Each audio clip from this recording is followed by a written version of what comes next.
Hello, welcome back to another installation of What Would Lou Do? So we just made it back from SHOT Show 2026 and it was massive, a crazy, exhausting trip, and there was just so much to see. But due to time constraints and the sheer size of SHOT Show, there was only so much that we got to see and could stop and interview and things like that. So what we've decided to do is to whittle this down to 10, and then I will put my top 3 at the end. So first up on the chopping block is Live Free Armory. Now this was actually a booth that was not on our radar, but was suggested by you guys. So we obliged and stopped by the Live Free Armory booth. Now I personally have no experience with the Apollo 11 that they released a while back. It was one of the guns that was on my radar when I was looking for my first 2011. However, after seeing a lot of reviews and a lot of negativity regarding that particular model, I actually settled on the Springfield Prodigy, but we have a review on the channel if you guys want to check that out and get our honest opinion. But Live Free Armory has now teamed up with Century Arms, aka Canic. And the function of Century Arms is primarily just to be the distributor. LFA is still making everything in-house. The biggest change that I've seen is the grip. The grip is no longer 3D printed. It is an aluminum grip. The design is interesting and it does have a good profile to it. However, the texture might be a bit lacking for a lot of shooters, myself included. I won't know until we officially get our hands on one and get to review it. Hopefully we can do that for you guys. After speaking with them, I did find out that everything is made in America and everything has a lifetime warranty on it. So that got us kind of excited to potentially work with LFA. So we'll definitely be reaching out to those guys to try and get one on the channel to let you guys know what our thoughts are on said pistol. So next up on the list, because it was right there at it, is the Canic booth. Now we didn't get any footage of any of the guns, whether at range day or at the actual floor of SHOT Show, because for me personally, I don't particularly like Canic guns. We've shot a few of them over the past and I've just not noticed anything remarkable about them. I think a lot of the things that they've done up to this point have kind of been gimmicky. Their compensators and ports and everything just weren't very well done in my opinion. So for example, with the Prime, the guy went into this spiel of like, oh, it's a compensator and a port and like all this crazy science is mixed into it. However, the efficacy to me didn't feel any better than shooting like a stock striker fire gun. However, now that I've learned that they're teaming up with Radian, I think that this actually may be something that you guys want to keep your eye on, because with Radian, I actually have experience with the Radian Ramjet afterburner for the P365, and that thing did make a good bit of difference. So that got me interested and I decided to put them on the list because I think that might be something that I keep my eye on. And if you guys are interested in us trying to review one of those for you, then definitely let us know down in the comments and I will try to get a hold of one. Numero 3 on the list is Palmetto State Armory. We have a bit of experience with PSA products. I shop there all the time because they're right in my backyard here in South Carolina. Also, we've reviewed one of their ARs, which was a great experience. But what I was most excited about was their Saber 11, which is their attempt at a double stack 1911. There will be 2 variants of that. The first is black. How dare you!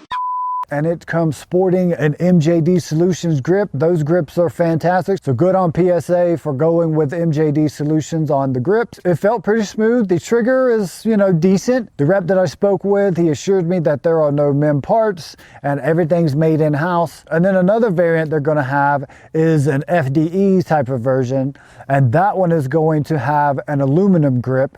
And I think it might have either been compensated or ported. I can't remember about that. So Don't quote me on that. It is going to be 5-inch. There's no commander length yet. I do hope that they come up with that, because in my opinion, that's the exact sweet spot. It feels great, plus you can carry it, whereas 5-inch is kind of like just range toys. But yeah, so the Saber 11 is definitely on our radar, and we're going to try to get one to review for you guys, so keep your eyes peeled for that. So number 4 on the list is Oracle Arms Defense, or OA Defense for short. Now me personally, I don't have any real experience with OA Defense or their handguns. However, at range day, we did get to shoot the new 2311 Pro Elite model, and it comes sporting a new aluminum grip with a ported slide, and I gotta tell you guys, that grip felt great. I usually don't tend to like aluminum grips because it punches in your hand. It doesn't really absorb the recoil, it kind of transfers it, but the texture on that one felt so good. And because the slide is ported, it was a flat shooting gun, right? And so overall, it felt really, really great. So OA Defense has definitely caught my eye, and I will be looking into possibly getting one of those for the channel, but no promises made. Number 5 on the list is Stealth Arms. So Stealth Arms has become very popular for their Platypus double stack 1911 that takes Glock magazines. Well, they have released a new iteration. Now, we actually saw 2 new variants down at the Gideon Optics booth. Shout out to Gideon, by the way, love their optics.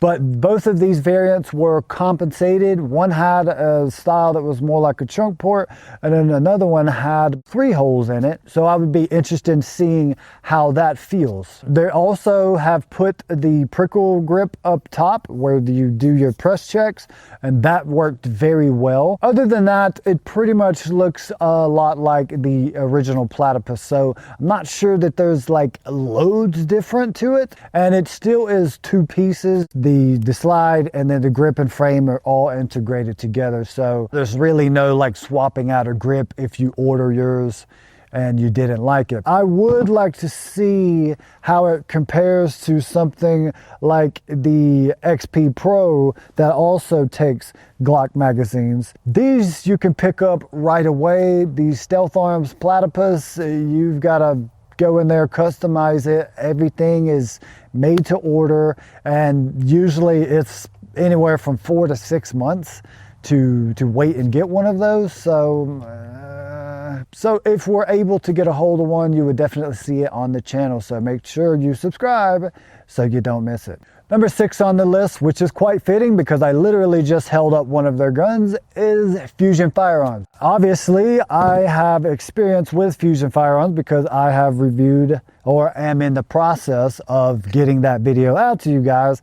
The XP Pro, and I actually have 2 of them. The difference between these 2, this one basically has a lot of the upgrades, so like their prickle grip, the ported barrel, thumb ledge, right? Like this one's all done up, whereas this one has the original grip, no porting, anything like that. And so I will get that video out to you guys here soon. So they have a compact model that they're releasing of the XP Pro. It's somewhere in the 3-inch. That one looked pretty cool, and actually Mrs. Lou was like, yeah, you might need to get me one of these, you know. And so I was kind of surprised about that because she usually doesn't really care for 2011s. Of course, they've got the XP Comp, and they have 2 variants of that. They've got one that's comped, and then they have one that's comped and ported. I'd like to be able to shoot those to let you guys know our thoughts on it, and if they've ironed out some of the details that we thought could use some improvement. Personally, after handling a few of the models, I can see that there have been a lot of improvements made,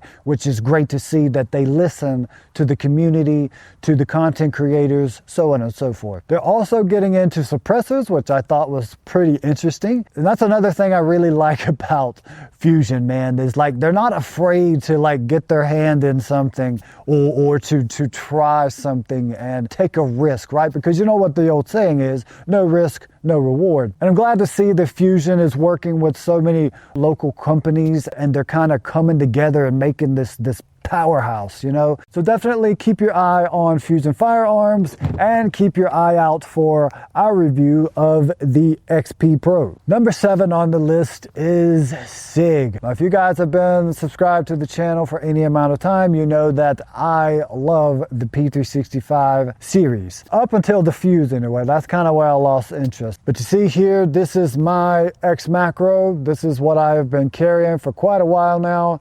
And I really love this gun, but as you well know, that I am now gravitating more toward 2011s, and Sig has a new line of 2011s that I think look fantastic. I'm sure a lot of you are familiar with the GTO series, the compensated 2011 that they just released.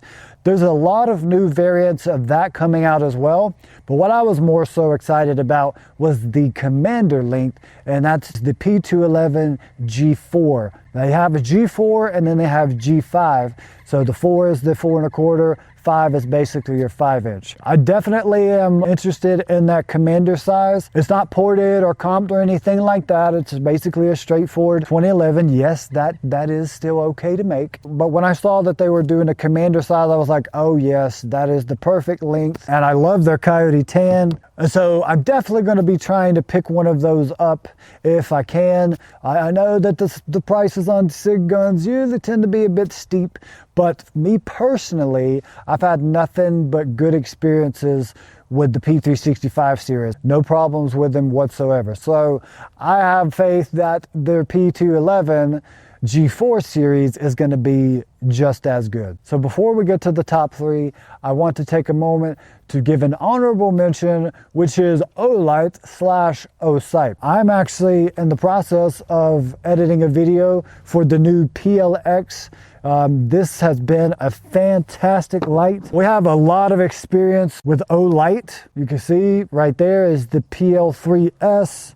We've got another PL3S on there, and then we also have the PL3R, the rechargeable light right there. This is probably my new favorite gun, especially for 2011s. They've just been fantastic. And also we are in the process of reviewing the Osight SE. We're hoping to get the newer model that's green to kind of do a comparison.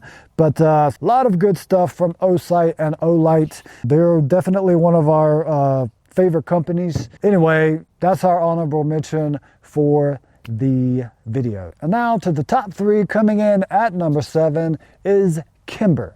Now, we recently reviewed the 2K11 Eclipse. This was a fantastic gun. Strongly urge you guys to go check out that video if you're interested in Kimber guns. We will also be having the 2K11 comp coming in the stainless, I believe it's going to be. So definitely keep your eyes out for that video, because that one is going to be fantastic. We actually shot that at the range day, and I didn't want to just shoot it by itself. I wanted to shoot it beside the new 2K11 Pros. So we actually shot it beside the 2K11 Pro Royal, and then we had the stainless 2K11 comp to see if there was really that much of a difference. And I got to tell you guys, there was a lot of difference. I know Kimber had a rough reputation in the past for having some quality control issues, but they have definitely gotten past that hurdle and are on top of their game faux show. They had a lot of new stuff at the booth. One of the things that caught my eye was the Kimber Concepts. And these were models that were Cerakoted, and some of them looked super nice. I was like, dang, can I get one of these? I want one of these like this. But being that it's concepts, it's something that they're kind of like, we might do it, we might not. So yeah. They've also released a new double stack 1911. The name escapes me at the moment, but I will put it on the screen. It is basically an entry level double stack 1911. It makes me think a lot of something like the TSAS, you know, the Turkish import 1911. And so I think they're going to try to kind of rival those companies. One of the major differences is that it is made in America and it has lifetime warranty. So that's a big deal when compared to a lot of the Turkish import 2011s. It's going to come in 9mm, it's going to come in 380, I believe it's also 45. I think I saw 10mm too, I'm not sure, but so anyone wanting to get into an entry level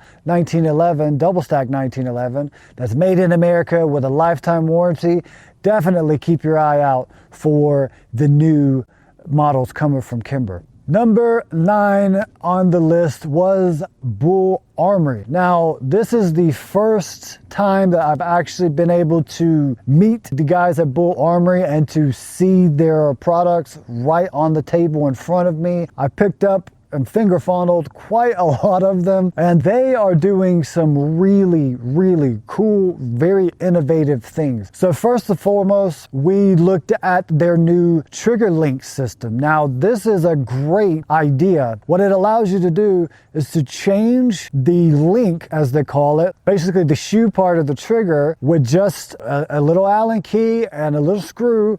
You can just swap that out with 12 different other links that they're going to be selling. So the VP took us through the whole spiel, and I gotta say, it looks really cool. It's gonna fit a wide variety of manufacturers. It's not just for the Bul Armory, and in the future, it is going to be standard on their SAS models. So that was definitely a cool thing to see. They also showed us the new race gun that they have, which is called the Fireball. Now, for me personally, it's one of those wild looking, futuristic type guns. But as far as competition shooters, it looks like it would run like a sewing machine. And aside from a few of the other models that I picked up and looked at, he showed us the new TAC Pro Comp model, and that thing looks like a beast. It is not only compensated, but it is ported as well. So I have no doubt that it is going to be a flat, smooth shooter. The Bul Armory guns are notorious for selling out extremely quickly, right? Once they're in stock, boom, they're gone. Demand is very high, and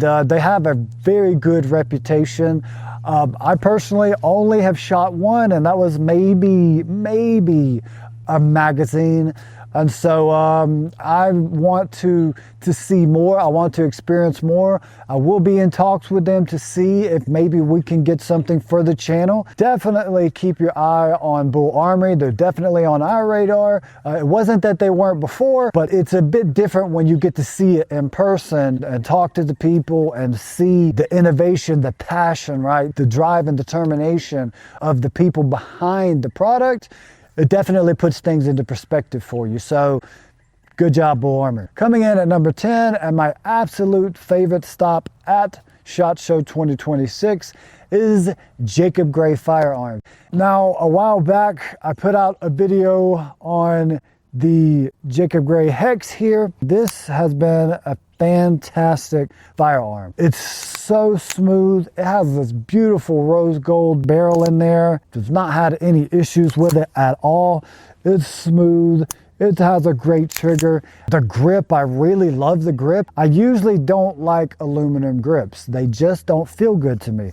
But for some reason, this one, it just feels right. And in typical Jacob Gray fashion, they did not disappoint at SHOT Show 2026. First of all, one of the interesting new products that they've come up with is called the Recoil Reaper. It's a recoil system that will not only be dropped into their firearms, but is able to be purchased and put in other firearms as well. And the way that they explain it to me, it sounds like it's going to be a great asset to 2011s in general. And they also showed us the new Nox 9. Now this gun is something that you would probably say is over-engineered, overthought. Like every little thing that you can think of has been thought of. Every profile is just perfect. Everything is so well blended. I mean, it is a well-oiled machine. The grip, while not my favorite cosmetically, ergonomically, it feels so good. Like the palm swell, it goes right into the correct area of your hand. It just felt good. And that same grip profile is on the new Hex Pro model. Now, that one is like this, but on steroids. So it has that same grip profile that you see on the Nox 9. However, it has the same hexagons like on the Hex model. One of the big differences you'll see on this one is that it is chunk ported at the end. They're not trying to brand this as a comp or anything like that. They're saying it's a chunk port. It feels so good. It's so smooth, very classy, very good stuff coming out of Jacob Grave. And I love that they're just right here in my home state of South Carolina. I'm gonna definitely go down there and see their facility. If you guys are interested in that, we'll do like a tour, you know, as much as they will let us, you know, because you don't want to give away the secrets and all. So if you guys are interested in that, definitely let me know in the comments and we will get that going for you guys. As far as the Nox 9, the Hex Pro, I'm not sure if we will be able to get any of those models to shoot for you guys, but I'm hoping that we will, so we can be representing. Thank you guys so much for watching. If you like this video, we ask you to just strike that like, swell that bell, subscribe and vibe with us and make us feel all appreciated, baby. We appreciate you guys for watching. As we always say, seek the Lord while it may be found, or call upon him while he is near, because he is near unto those that be of a broken heart, and save such that be of a contrite spirit. You draw near to God, he will draw near to you. He resists the proud, but he gives grace to the humble. So cast yourselves down before the Lord, and he will lift you up. Till next time, take care and God bless.